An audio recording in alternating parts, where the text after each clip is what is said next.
the Geelong Cats withstood a third quarter power surge to hold on for a gritty 12-point win at the Adelaide Oval in front of 31,000 rabid Port fans. This is your Round 19 match review.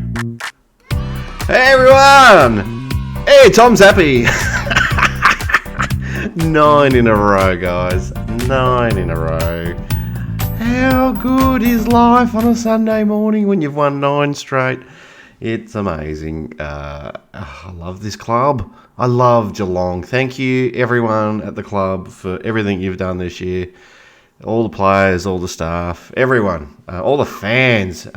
Jesus Christ, it's good. It's good to be a part of the Geelong Footy Club, isn't it? 9 wins on the trot, an away win against Port. Everything on the line for them. Massive challenge in that third quarter. Let's get into it, though. Let's get into it. If this is your first time joining the show, welcome. My name is Ben Reeve, as you can see down the bottom there somewhere. Yes, I am Ben Reeve, and this is The Hoop Show, and this is a bit of a match review video. If you haven't already subscribed, I would love it if you could, and so would Brad. As you can see, he's very excited there. Brad loves it when people subscribe to the channel. That would be great if you could. Don't forget all the other stuff, like and subscribe. Like and comment down below. Let me know how you think the show's going. Always like a bit of feedback on the chat. Also on Twitter as well. That's probably where we get most of the chat, but feel free to have a chat in the comments as well. Let's get into the show, though. And before I do that, I should point out today's free plug is for Frameline. They're a service that have been operating in Geelong for around about 15 years or so with the Pickett family. Scott's, I think Scott's the owner at the moment. They do a great job. They've moved. I think they were previously located on Church Street in Hamlin Heights or North Geelong. Then they've moved to Thompson's Road in recent months.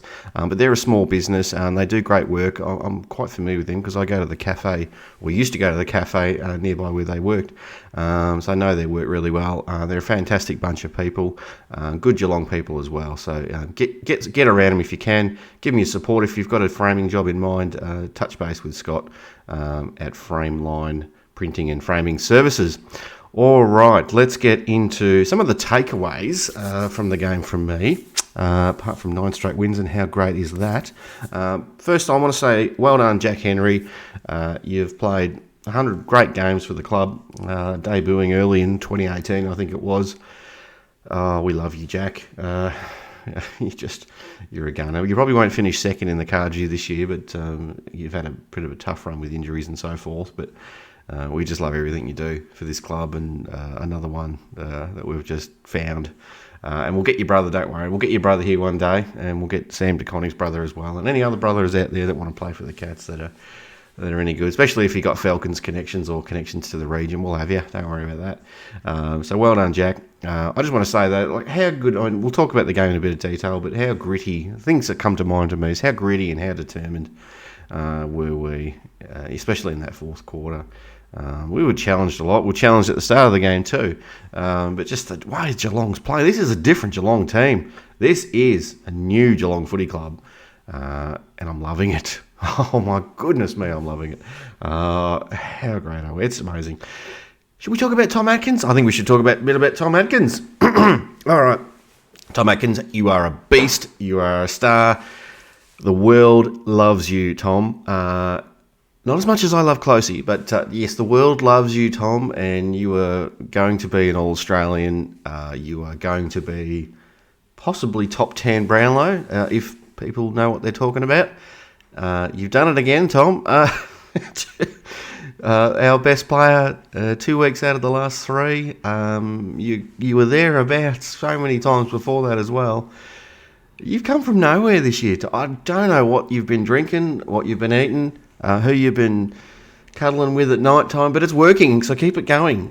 We love everything you're doing, Tom, and yeah, it's just fantastic. As Geelong supporters, we just love the tough stuff you do. We just love your guts and determination, and we know Selwood's nearly done. Hopefully he'll go another year or 2, but probably this might be his last, depending on how things go. But we just see a new Joel Selwood in you. It doesn't mean you'll be a captain one day. A lot of people are saying give him the captaincy, but we love everything you're doing for us, Tommy. Keep it going. We love all the Toms in this team, don't we? Tom Hawkins, we love you too. We'll get to you, though. Let's talk about some down stuff, though. Like at the 41-point comeback in the third quarter, though. Oh, my goodness me. Did anyone have a heart attack? Did anyone start getting grumpy and ripping up memberships and doing all the normal Geelong stuff that we've been known for in the past? I must admit, I was pretty calm. I mean, I know I said might put a rage review out there. As probably more being silly than anything else. But I did feel a little confident as long as we didn't give up too much of the lead. I know Port got a goal or two in front at one stage. I still thought we had it under control, or we'd get it back under control with a bit of a break at three-quarter time. Coaching's been A+ this year, so I just thought, the boys will reset. They're a wise bunch of lads, and they'll figure out a way through this. And sure enough, they got back on top, and just sheer willpower and run and guts and all those lovely words you want to use. Throw a blanket over half a dozen players that just wheeled us over the line in that last quarter. Not too many passengers at all. I love this club. A bit of a shame about Stanley's knee, though. When he first came off, I thought, this is a tactical move here. He doesn't look. He's laughing on the bench. He's all right. Maybe it was a bit of a question mark around why did we pick Shannon Neal to be the sub. You don't tend to pick a 200 centimetre ruckman / forward to be a sub. You want a player that's reasonably versatile, but I'm not going to knock the coaches this year.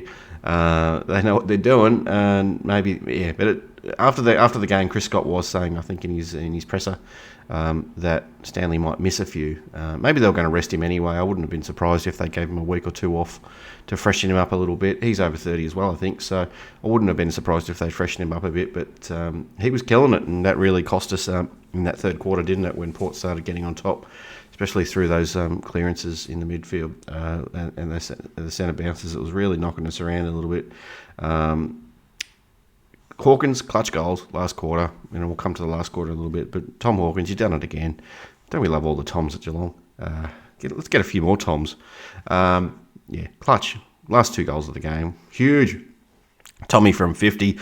Bang! Oh, Tom, we just love it when you just launch from 50 and you hit it sweet. Oh, God. Brad Close, silky perfection. What can you say about Brad Close? At one point, he was, I think, at the halfway mark of the game, he was leading possession winner for the Cats and had a lazy 7 tackles there at one point, just into the second quarter, not long into that. I just love you, Brad. You're my number one, Brad. You'll always be my number one, Brad. You're a classy man, but so is Stengel, so is Rowan, so is Jezza Cameron, and Mitch Duncan had a great game again. Just Geelong is oozing class this year. Guts and class. I'll get that tattooed. How many fingers do you need for that? Guts? Yeah, I'll get guts on that one. Class, I might have to misspell it with drop an S on the end. That'll be the new the premiership tats at the end of the year. Guts and class. Port's not a bad team, though. They're definitely the best. For my mind, they're the best team outside the 8. I really respect the way they went about it. And so, I'm a Geelong supporter. I'm going to gloat and I'm going to have a bit of fun on this review. But, full credit to Port. They started well. They lost their way a little bit in that second quarter. They came back hard. They fought, and maybe, in that fourth quarter, maybe a few things went the other way. Would have been a different story. Did seem that the ball was bouncing our way beautifully at various moments in that fourth quarter. But, I don't think the umpires played a role in the decision. If anything, it cost us a goal, but I don't think umpires would have cost Port. They might try and find reason for that, but give us the Dangerfield goal back and you can have another one for some other decision in the middle of the ground somewhere. That's fine. I think Port, hats off to you. I think you played really well. It's a bit of a shame you won't be. Well, you might, but it does not looking good that you'll be there in September. Hopefully you keep your list together and you build again and go again next year, because I think you'll be pretty strong. I'll be a bit worried about coming up against them in 2023. I think they'll be a good side, and they'll fix a few things that sort of held them back at the start of this year when they dropped the first 5 games. We talked about the goal line review. All right, so let's have a quick run through each of the quarters. Port got off to a great start. in the first quarter. First 2 goals in the first 5 minutes. I was a bit worried there. We were getting beaten pretty bad in the contested ball early, and we were really struggling, weren't we? We were just trying to kick into the sun, and I couldn't see a thing. And Kolodashny at one point was like, "Where's the ball?" He's like, he got completely lost the ball in the sun. I think that led to a goal. I'm not going to have a crack at Kolodashny for that because everyone was finding it really tough. But yeah, it was really tough in that first quarter while it was a twilight game. I don't think we should play twilight games at Adelaide Oval this time of year. I don't think it works. Anyway. Max Holmes, he got us off to a good start though, finally with that intercept mark and goal. And that put us back on track. We needed that one. It was good to get 4 goals from the triple-headed monster, wasn't it? I think Rowan had a couple of goals in the first quarter, and then we got a goal out of Cameron and Hawkins as well. So good on. I love those boys when they get up and going. It's always a good start when the triple-headed. It's always a good sign when the triple-headed monster's going well early. We were a bit lucky though. Tommy Hawkins a little bit lucky with the push in the back, square in the back. Got away with that one there. And I can't remember if he converted that or not, but it was a bit lucky there, Tommy. We'll take that. And we got over the line in that quarter, finished the quarter 4 points up, so we're doing okay.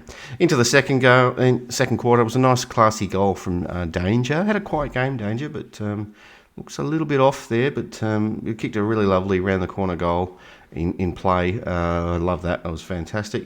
Rowan, Close, Stanley, just magnificent. Continued their form from the first quarter. They were just killing it. Stanley was almost making a case to be best on ground. It was probably Closey's really, but and Rowan not too far behind. But those three were just fantastic in that first half, second quarter as well. As I said earlier, Closey had 7 tackles not long into the second quarter. He was all over the place. He loved it. He was just so putting the pressure acts on everywhere. Hawkins was marking everything that came his way. Port had no answers for the strength, the muscle of Tom Hawkins. You just couldn't contain the man. He was huge. Myers kicked a lovely goal. Here comes, I think Pumpkin, the official cat of the hoop show, is going to come in. Say hi. Here he comes. Go, you jump on the keyboard. Oh no. All right. Thank you, Pumpkin. I might just move him around a little bit. Thank you for that, Pumpkin. Myers kicked a lovely goal. That was nice, wasn't it? I think a bit of good work there from Hawkins to set the goal up. And Jezza, what the hell, Jezza? I'll come to that in a little bit, but you missed a goal. A nice, easy one there from Jezza. What was that about? But you got one back late, which was great as well. So you and Isaac Smith on the siren there too. And we had a great quarter. So, you can pick on the things we did wrong, but we won the quarter by 30 points, so we were killing it. But then Stanley, and the start of the third quarter, Stanley went off. I don't think he came on at all that quarter. And on comes Shannon Neal. And that's when things started to go a little downhill for the Pussycats. 3 goals straight to Port to start the quarter off. Not good. Sam Powell-Pepper was carving us up. Charlie Dixon was doing Charlie Dixon things. He was inspiring Port. He's getting a bit lippy at Conning, 17-game player. Mate, come on. But yeah, he did. He was inspiring Port, so hats off to him. He was doing all the things he needed to do to get Port up and going. Brian Myers, I loved the way he played. You can highlight a couple of things, and I'm going to highlight it. I'm not going to not talk about it. That short kick off half back or inside 50 when you missed the target and it led to a goal. Whoa, that hurt that one, and it didn't need to come at that time. You played well though, so I know a lot of people are going to focus on the things you did wrong, but I think you did a lot of great stuff. So I'm really happy with the way you're going about it the last 2 or 3 weeks. So keep it going, grind. You cop a lot of crap, but I think we should start focusing on the good things you do as well.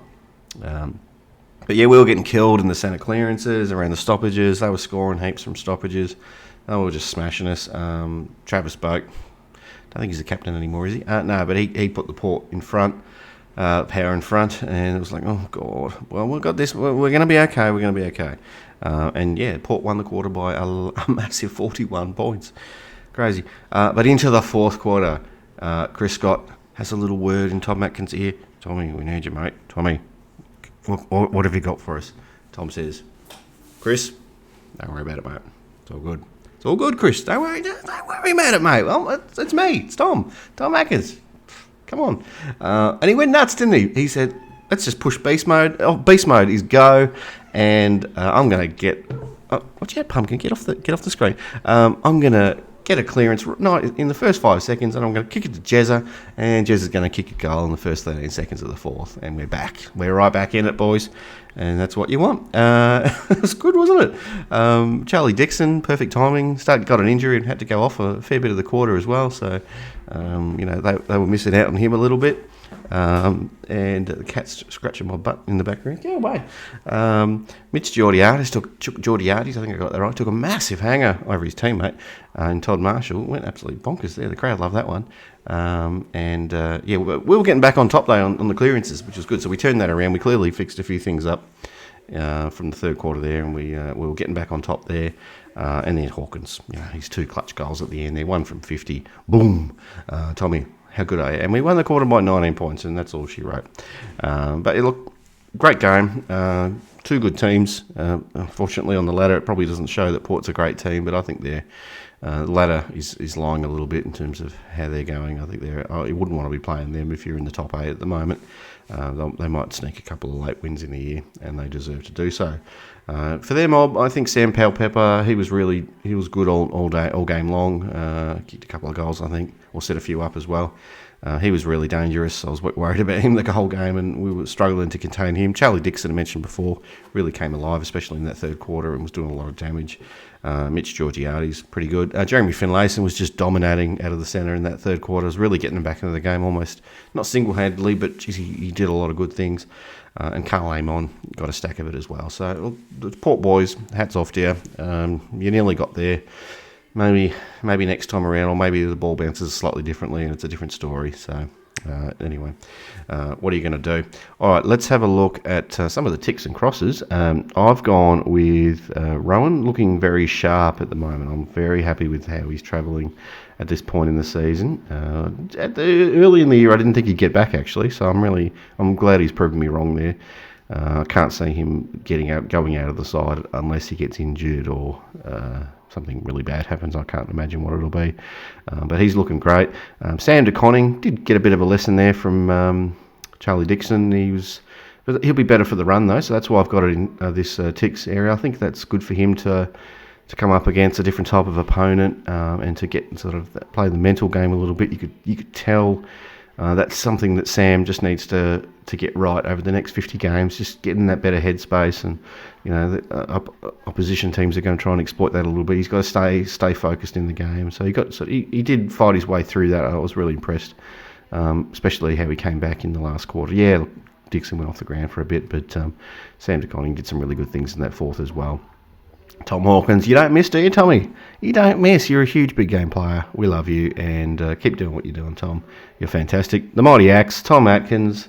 What more can you say? He's a star. Give him the Brownlow. Give him everything. Give him a premiership medal in a couple of months' time. Maybe I'm going a bit early. And lastly, I just want to shout out to the bottom 6. I'm not going to name them, but I think we'd feel that while we make the odd mistake here or there, and there's some of the players aren't as great as others, I think in previous years our bottom 6 we're just pulling our hair out all game, every game. But these days, you're really worrying about one or two little incidents that happen through a game, not necessarily the whole game. And we notice them more when they've got the ball rather than when they haven't got the ball. So we're doing a lot of great things when we don't have the ball as well. So hats off to them. I think they were all fantastic. Now, some crosses. Myers, I mentioned him before. Don't want him to have the ball at halfback. There's little kicks. Kolodashni's are the same as well. Just don't want them doing little kicks at halfback. They just don't seem to hit the target there. And that was a really costly goal there. Could have been really dangerous, that one. But in the end, we held on. Danger signs. I don't want to go too hard on danger. I'll put it here because I know people are talking about it. I think hopefully he'll come good. We don't need him to play his best now. We need him to play his best in September. And we're not going to get 40 possessions, 3 goals out of him anymore. But if he can bob up at times and play that sort of, play a role like Gary Ablett Jr. did in his last couple of years, and really be that big game player that we need, and just throw everything into possibly the last 3 games of his career. Maybe not. Maybe he'll go again. Maybe he's carrying an injury that we don't know about. maybe people at the club know a bit more than we do as fans. Didn't like the no goal review. Don't you, mate? Maybe should have had a goal to his name for the night. Another goal, sorry, and didn't get it, unfortunately.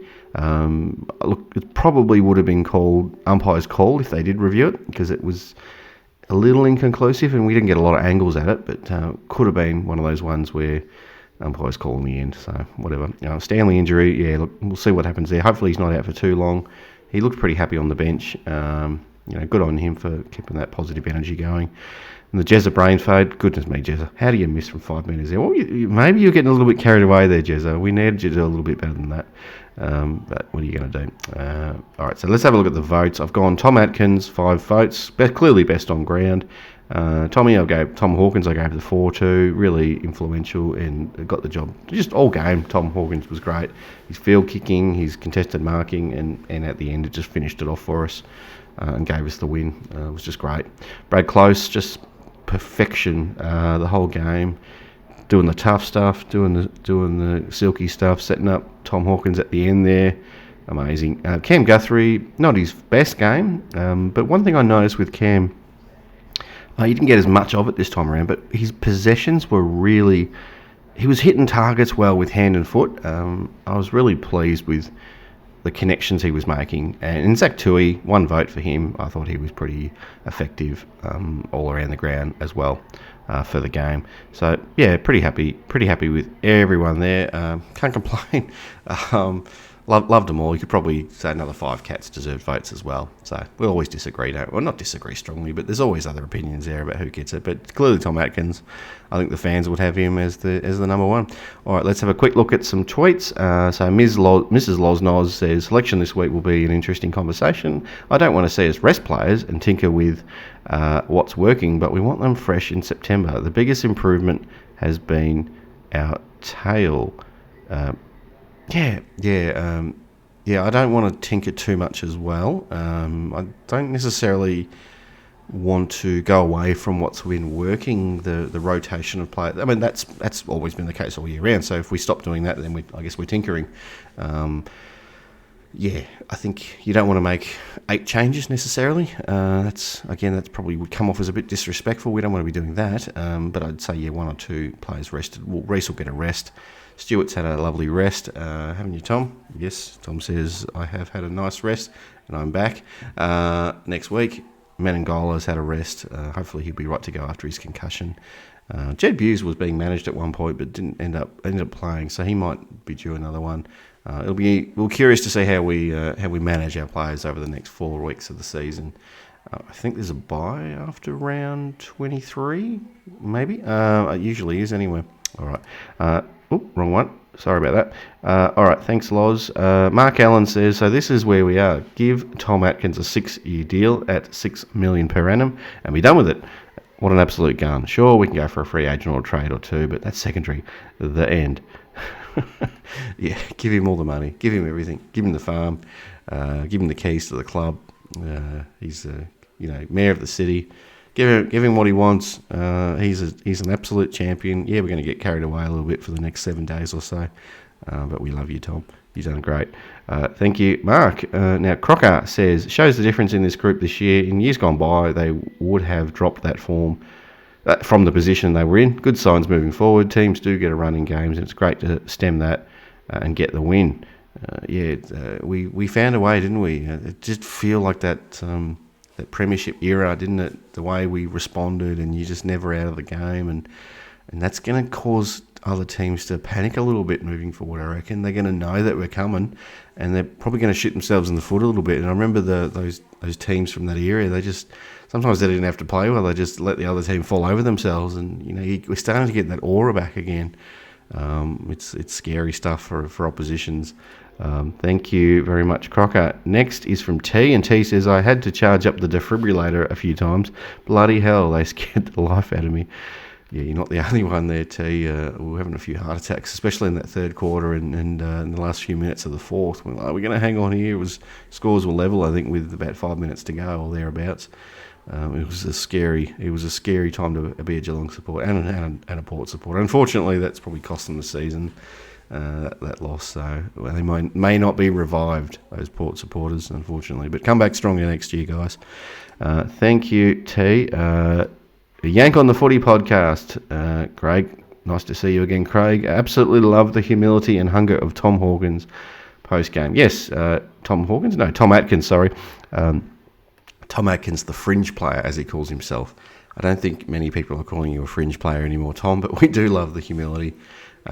We love you. You can't be serious, Cat. I'm a fringe player. What are you talking about?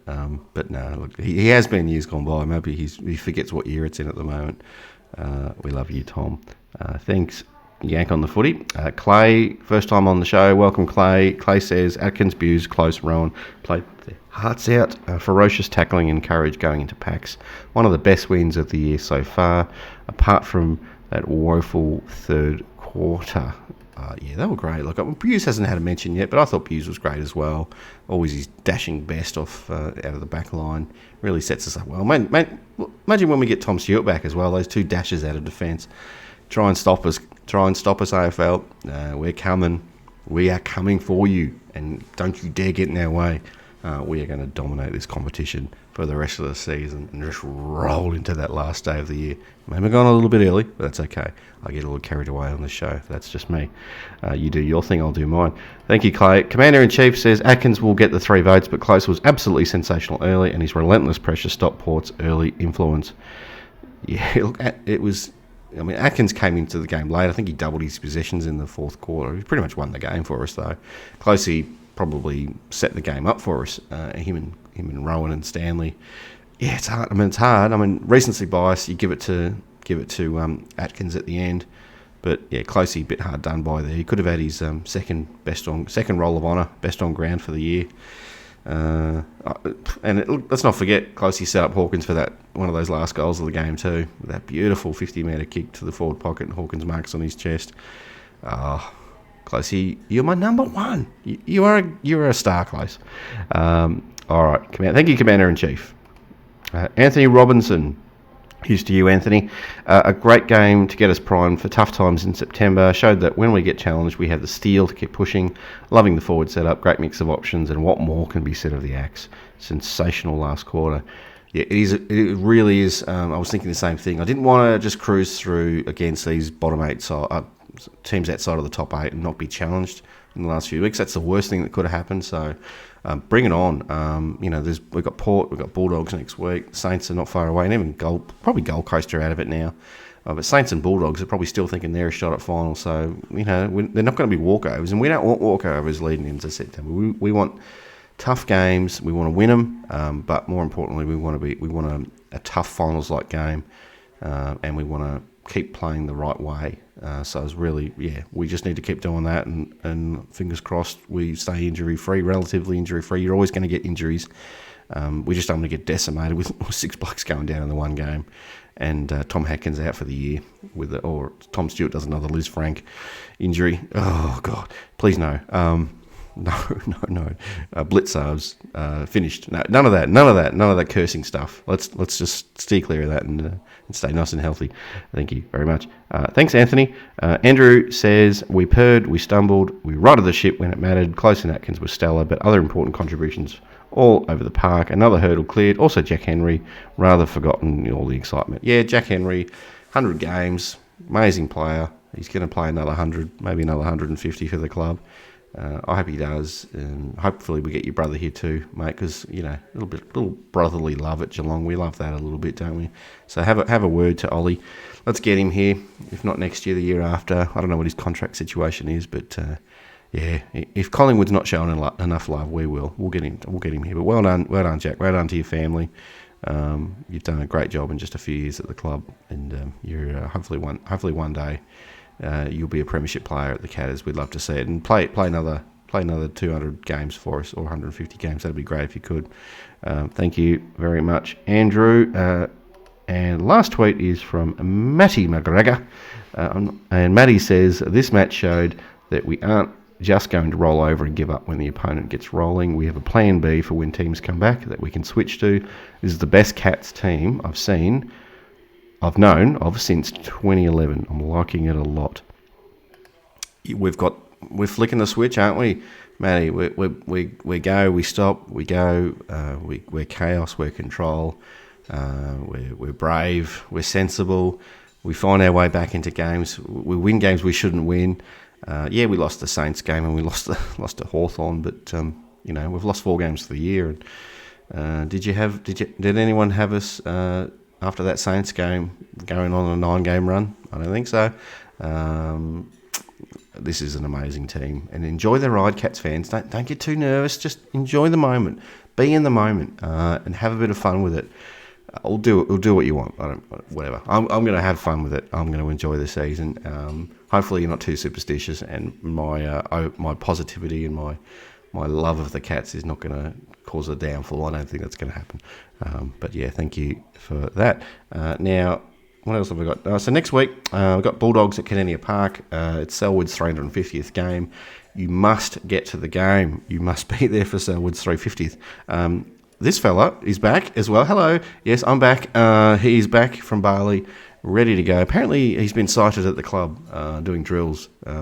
First thing this morning, misty Sunday morning, freezing cold, but he's back at the club in his full game day outfit, kitted up, ready to go. Can't wait for Sunday. He's going to explode, and how good is it going to be? It's going to be a tough call with the selectors, figuring out who comes out of this team. Look, Stanley's out, but we'll see who comes in for that. Look, it's going to be tough for the Dogs. We've beaten them the last 3 times. I think they haven't won at Kardinia Park the last 10 trips down here. It's not looking good for them. We did beat them earlier in the year as well at Marvel by a couple of goals. Jezza exploded that game with six big ones, and Duncan had a pretty good game too with 29 touches. So, look, Dogs are up against it. Their season's on the line though. They played really well against Melbourne. Did us a favour by beating the D's last night, giving us a nice little 1-game break at the top. So that's nice and handy.